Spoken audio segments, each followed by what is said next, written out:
Presiden Joko Widodo tak bisa menyembunyikan kekesalan atas lambatnya kinerja para menterinya dalam menangani COVID-19.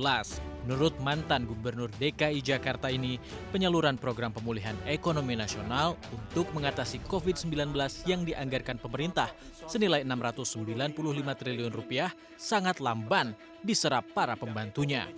Bukan tanpa alasan, hingga akhir Juni 2020, anggaran insentif kesehatan senilai 87,5 triliun rupiah baru terserap sebanyak 4,6%. Padahal dana itu khusus dialokasikan pemerintah untuk para tenaga kesehatan dalam menangani COVID-19.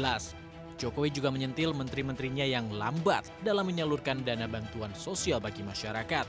Dana bansos sebesar 203,9 triliun rupiah baru disalurkan 36%. Padahal bantuan sosial sengaja diguyurkan di tengah daya beli masyarakat yang lesu dan ancaman bertambahnya warga miskin akibat pandemi corona.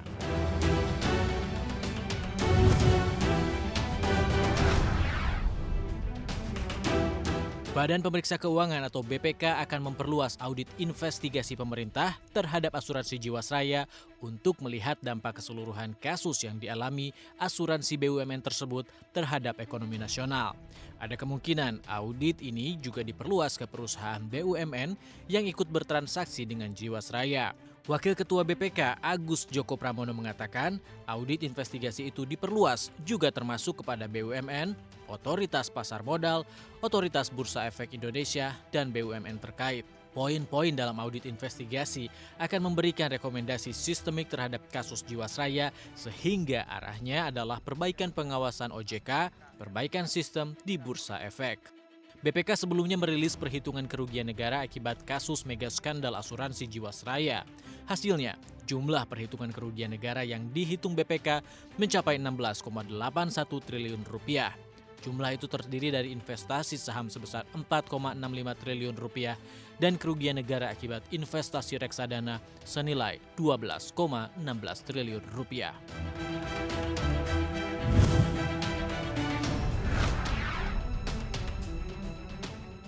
Pertamina menunggu pencairan utang pemerintah kepada perusahaan pelat merah ini. Direktur Utama Pertamina Nike Widiawati menyatakan jumlah piutang pemerintah yang dimiliki perseroan itu lebih besar dari yang tercatat dalam surat Menteri Keuangan. Sejak 2019, total utang pemerintah sebanyak 96,5 triliun rupiah. Namun yang telah dicairkan baru senilai 24,2 triliun rupiah. Nike menjelaskan utang tahun 2017 pemerintah ke Pertamina sebesar 20,7 triliun rupiah. Kemudian di 2018 sebesar 44,85 triliun rupiah dan di 2019 sebesar 30,86 triliun rupiah.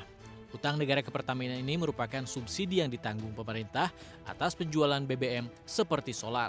Kondisi keuangan perusahaan plat merah yang digawangi Nike Widiawati tengah tertekan akibat corona.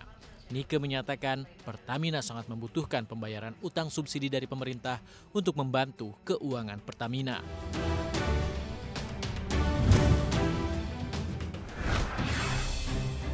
Komisi 7 DPR dan Kementerian Energi dan Sumber Daya Mineral atau ESDM menyepakati asumsi dasar makroekonomi sektor energi RAPBN 2021. Dalam rapat tersebut disepakati subsidi listrik tahun depan lebih rendah dibandingkan APBN 2020 yang berada di kisaran 54,79 triliun rupiah. Meski anggaran turun, namun Menteri ESDM Arifin Tasrif menyatakan subsidi listrik ke 25 golongan tidak akan ada yang dicabut. Arifin juga menyatakan penurunan subsidi akibat perubahan asumsi harga minyak Indonesia serta nilai tukar rupiah.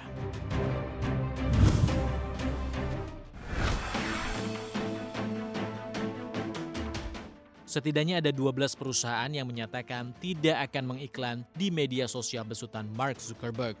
Facebook dinilai gagal mengatasi ujaran kebencian dan imbasnya mulai dari Unilever, Pepsi, Honda Amerika, Starbucks, Coca-Cola, hingga Verizon Communication menarik iklan dari platform itu.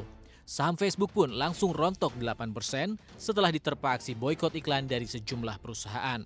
Tak ayal penurunan harga saham tersebut lantas menghilangkan nilai pasar Facebook sebesar 56 miliar dolar AS. Sementara kekayaan bersih Mark Zuckerberg turun dari 82,3 miliar dolar AS. Aksi jual saham Facebook pertanda pesimistis bisnis Facebook akan lancar di tengah aksi boikot iklan. Pasalnya, pendapatan Facebook ditopang dari iklan digital. Pada kuartal pertama tahun ini, pendapatan iklan Facebook sebesar 17,4 miliar dolar AS atau 98% dari pendapatan yang diterima.